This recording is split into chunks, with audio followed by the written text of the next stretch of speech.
এক রাতে বাবা তার ছোট্ট ছেলেকে বুকে জড়িয়ে ধরে কাঁদছিলেন। ছেলেটি ঘুমিয়ে পড়েছে, কিন্তু বাবার চোখে ঘুম নেই। তার মাথায় ঘুরছে জুমার খুতবায় শোনা একটি কথা, আপনি শুধু আপনার সন্তানের শুধু রিজিকের দায়িত্ব নেননি, আপনি তার দিন, আখিরাত আর জান্নাতের দায়িত্বেও আছেন। বাবা ভাবলেন, আমি কি একজন জান্নাতি বাবা হতে পারবো?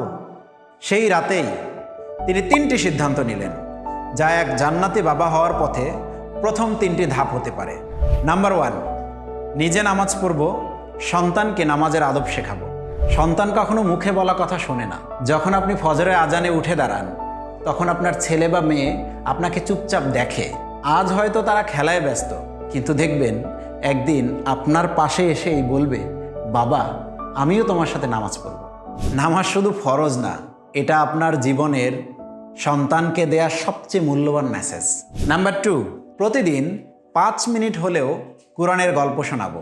আমরা ছেলেমেয়েদেরকে অ্যাভেঞ্জার্স আর ডোরেমন দেখাই, কিন্তু আসহাবে কাহাফের গল্প শোনাই না। আপনার সন্তান যদি ছোটবেলা থেকেই সাহাবাদের গল্প শুনে বড় হয়, তাহলে তারা জানবে কে আসল হিরো। হয় আপনি শেখাবেন, না হয় দুনিয়া তাকে অন্য কিছু শেখাবে। আপনি কোনটা চান? নাম্বার 3, যখন তারা ভুল করে তখন ভয় নয়, আপনাকে ভালোবাসা দিয়ে ভুল থেকে ফিরে আসার সাহস দিতে হবে। হযরত লোকমান আলাইহিস সালাম তার সন্তানকে শিখিয়েছিলেন, 7 আসমানের নিচেও যদি তোমার আমল হয়, আল্লাহ তা জানেন।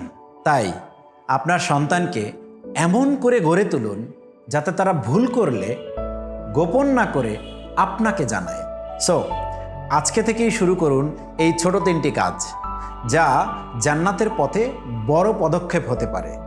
আপনি যদি চান আপনার সন্তান একজন ভালো মানুষ ও মুমিন হয়ে উঠুক, তাহলে এই পোস্টটি শেয়ার করে দিন আর কমেন্টে লিখুন, আমিও জান্নাতি বাবা হতে চাই, ইনশাআল্লাহ।